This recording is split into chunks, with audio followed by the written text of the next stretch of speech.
Teamwork law number 16, the law of high morale. The law of high morale says, when you're winning, nothing hurts. Okay, audience, got to ask you a question. Going to come down, let's talk a little bit. Here's the question. Think about this now for a moment. This is kind of like a chicken or the egg question. Which comes first to a winning team? Or to a team, not to a winning team. Just which comes first to a team?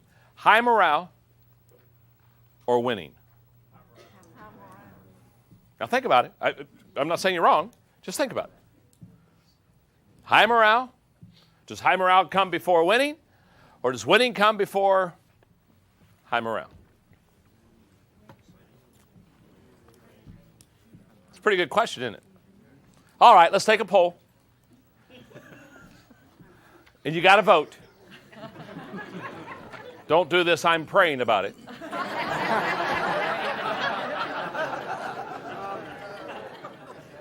Okay? How many of you believe that high morale comes before winning on the team? Raise your hand. Good, good. How many of you believe that winning comes before high morale? Good. Evenly split. Conclusion? Don't have a clue.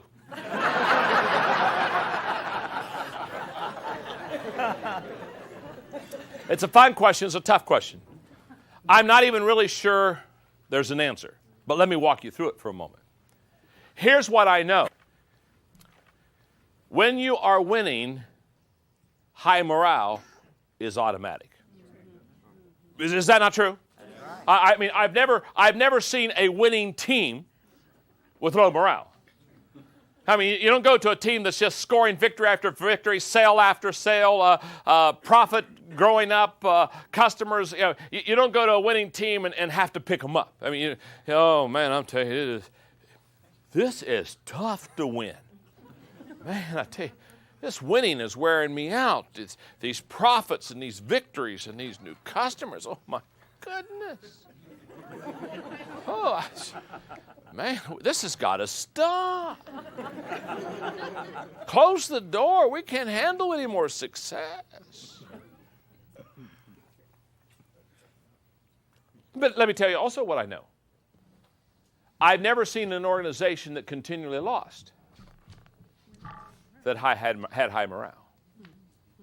In fact, when you're winning, nothing hurts. When you're losing, everything hurts. Isn't that true? Now, so you go to your team. How do you get your players to play above their heads? By lifting their morale. So therefore, as a leader, if this is my team right here, and they haven't been winning, the way to start winning is by lifting morale. If I lift their morale, I lift their expectations, I lift their hopes, I lift their energy. If I can lift their morale, that's how I get them to start winning. And once I get them to start winning, then high morale becomes automatic.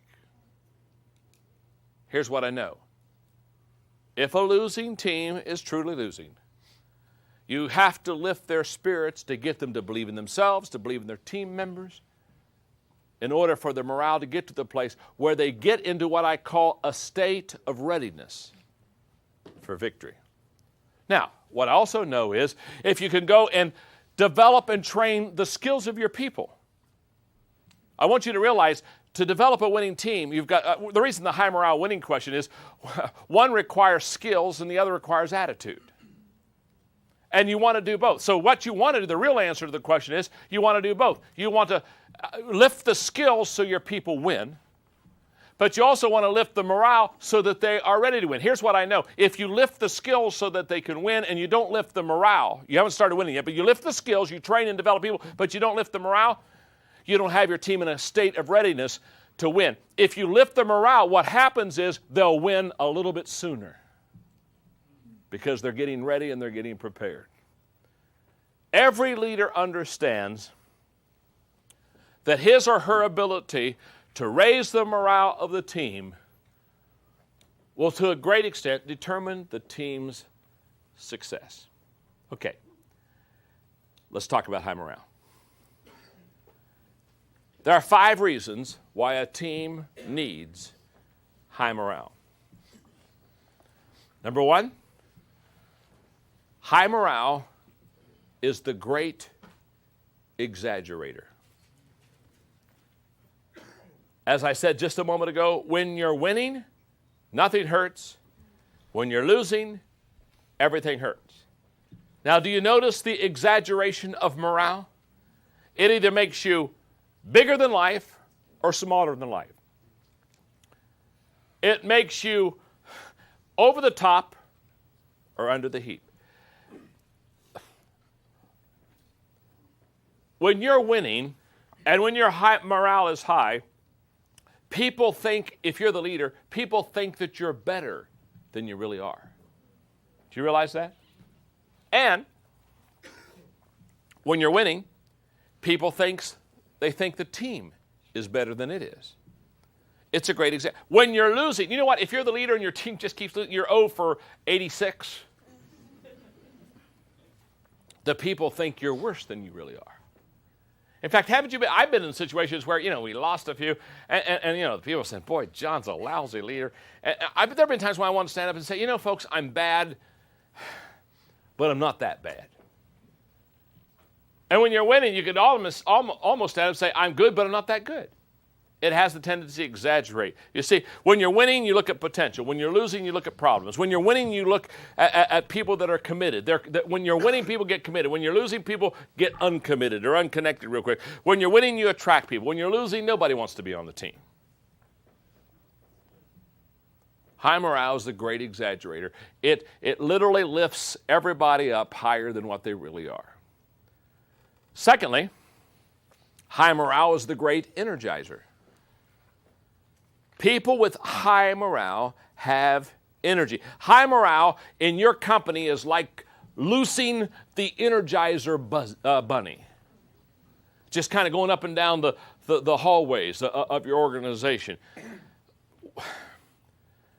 When there is low morale, there's low energy.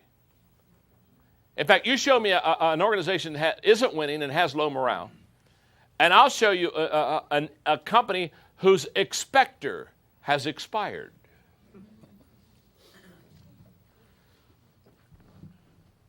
Number 3, high morale is the great elevator. It lifts people. It allows people, we've heard this expression many times, to play over their heads. Now, when a commentator is talking about a ball team and he said, oh my goodness, they're playing way over their heads. Now what does that mean? Does that mean that they've climbed a ladder and they're playing way up above their heads? No. What it means is they're playing on a level that they truly don't have the ability to sustain play on. They have been lifted. And high morale elevates and lifts people to a higher level. I'm going to give you, let me just take a time out here and tell the story. Let me give you a classic illustration of high morale or low morale. When I lived in San Diego, every year we went to the Holiday Bowl. That's a bowl during the end of the year in December, and a couple college teams come out and they play the bowl. And so myself and 3 of my buddies, every year we went to the Holiday Bowl. It was just kind of a tradition. We go out to eat, go to the Holiday Bowl, have a great time. Okay. We're at the Holiday Bowl, I don't know, probably about 10 years ago now. And the game, for San Diego, it's an unusually cold night. Usually San Diego is very nice, but it was a nice, moderate temperature. But this night it's kind of cold. It's just not a nice, good night. And the game is boring. And we're in the third quarter, and I looked at my buddies, and I said, this is a boring game. And I said, look at people. And I mean, people were disinterested. They're talking to each other. But I mean, there's not any kind of energy in this game. And I didn't think at that time that I was going to do anything about it, but I just noticed that there was a major kind of a pathetic disinterest in the game. And about that time, I looked down in our area, down at the bottom of our area, and there was a guy there, an old fellow that was a San Diego kind of standard, who always sold newspapers at all the games. An old fella, and everybody loved him, and people bought his. He'd go around and he'd sell newspapers during the game. And I saw him down there, and it was a cold night, and he had a lot of newspapers. He wasn't doing good. So I looked at my buddies, and I said, I'm going to make this guy's night. So I said, come on up here. And so he came up there, and he had 20 newspapers or whatever. He had some newspapers. And so I looked at him, and he said, you want a newspaper? I said, and so he started sending one down. I said, no. I said, I want all of your newspapers. I said, it's a cold night. Go home. Give me all your newspapers. I'll pay for them. And so he looked at me and said, you want all the newspapers? I said, yeah, I want all the newspapers. So he set them all down, and I gave him some money. And he's kind of talking to himself. He's walking away. And I tell my buddies, and I said, now, if he's smart, he won't go home. If he's smart, he'll go down to wherever he gets his newspapers and say to them, I found a guy who bought all of my newspapers. I said, if he has any business savvy, he won't go home. He'll come back and see if this fish will bite again. And in the meantime, while he's gone, the guy said, what are you going to do with the newspapers? I said, well, it's obviously a boring game. So I said, let's pass them out. So I stood up and I said, I bought a whole bunch of newspapers. And I said, it's a boring game. So if you'll tell me what section of the paper you'd like, we'll pass out newspapers. And so I said, I want the sports sections, and I want the business section, I want the life section, I want the front. So we started passing out sections of the newspaper. So we got about 50 or 60 people with a newspaper now. And sure enough, I just get them passing the newspaper out, getting it all taken care of. And the guy is standing below again with a stack of newspapers. And he's just looking up at me.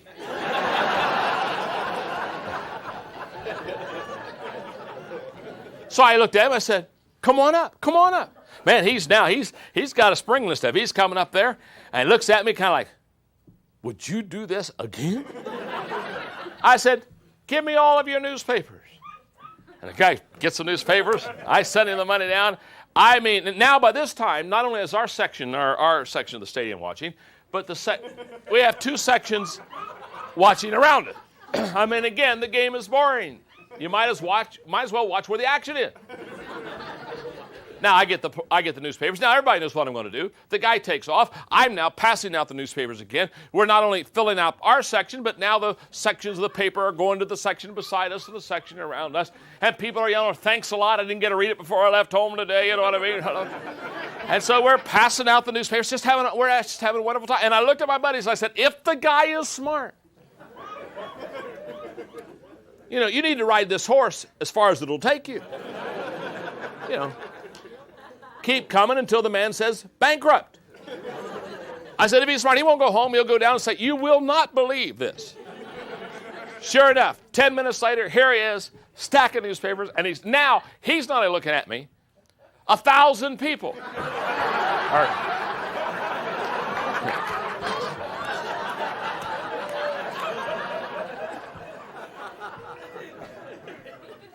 Well, I'm not going to disappoint the boy. I said, come on up. He's coming up, and while he's coming down, everybody's cheering. Everybody, pat him on the back. Attaboy, attaboy. Bankrupt the stupid man. Bankrupt the stupid man. He gets to the end of my row, looks at me. Do you want them all? I said, send them down. I reach into my pocket. The guy at the end of the row says, wait a minute. You've had enough fun. He said, it's my turn. I'll buy the newspaper. He reaches in, he pays the guy. Now we have community. We have a team. We've got a team going now. I mean, we're sharing expenses. We're in this baby together. He's passing out newspapers. I mean, now we've got 3 sections involved in reading newspapers. We're the happiest place in the stadium. It's a boring game. All the cameramen are shooting at our section. We have players looking up to our section, trying to what are they so happy? Where did all those newspapers come from? Just about that time, I mean, we have morale at an all-time high. I'm talking to some guys beside me. I turn around, and when I turn around, right in front of me standing is a peanut vendor.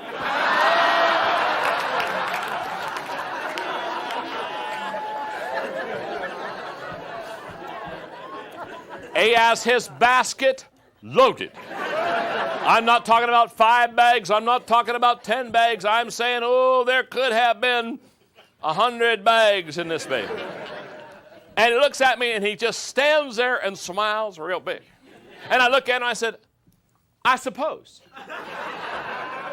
You've been watching what's happening and I suppose you want me to buy all these peanuts. He said, no.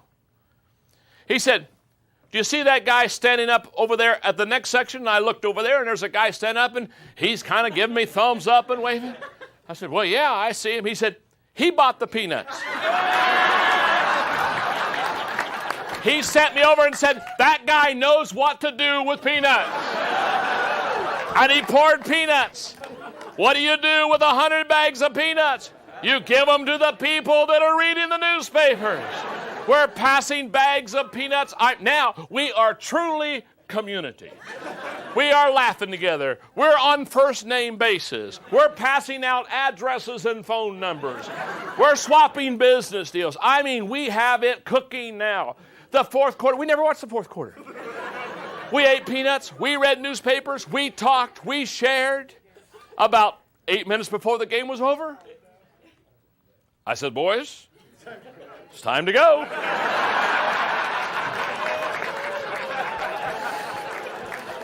We get up. And when we get up, 3 sections of the stadium stand up and give us a standing ovation. And we high-fived ourselves completely out of the stadium. Classic picture of high morale. And what people will do when you as a leader lift the tide of morale for your team. Now, just 2 more thoughts. I had so much fun telling the story, I need to teach a lesson. Hate it when lessons get in the way of good stories. Number 4, high morale is the great eliminator. High morale will eliminate problems quicker than strategic thinking. High morale lifts you many times above the pettiness, the politics, and the problems of the team. And finally, number 5, high morale is the great emancipator. It'll set you free. It releases you to ask questions. It releases you to take risk. It releases you to reach your potential. Now, one last thing I say about this law before I teach the final one, because this is important. There's a very common mistake that teams make when they get the morale high. And I see this constantly. I see it in the government. I see this in the academic field. I see it in the business field. I see it in the church world. There's a common mistake made once you get that morale lifted up pretty high and people are going at a pretty good pace. And here's the mistake that I find. It's very common. The common mistake is this. There's a tendency when morale is high to ease up on the pressure and the momentum. There's a tendency to want to ride the momentum instead of make more momentum. There's a tendency to say, man, things are going so good. I don't even hardly have to touch it right now and the company's growing. And look at the profits and my goodness, the people are coming early. And there's a tendency for you to sit back and enjoy the momentum instead of make more momentum. Now, let me just say what you need to do. Once you get the ball rolling, keep it rolling. Never let it stop. You work hardest when the momentum is the highest. They say, oh, John, I mean, things are kind of carrying their own. Shouldn't I, this is the time to take it easy? No. Let me tell you can I tell you the time to rest and take it easy? When you don't have any momentum. The train stopped. It's the safest time to get off. That's when you rest. Take a breather. Say, we weren't going anywhere anyway. I'll take a vacation. Nothing's happening. And during that time of resting, think. What stopped the momentum? Start problem solving. How do I get the momentum going? But once you have the big mo going, keep pushing it. Because that's going to give you the highest return and results.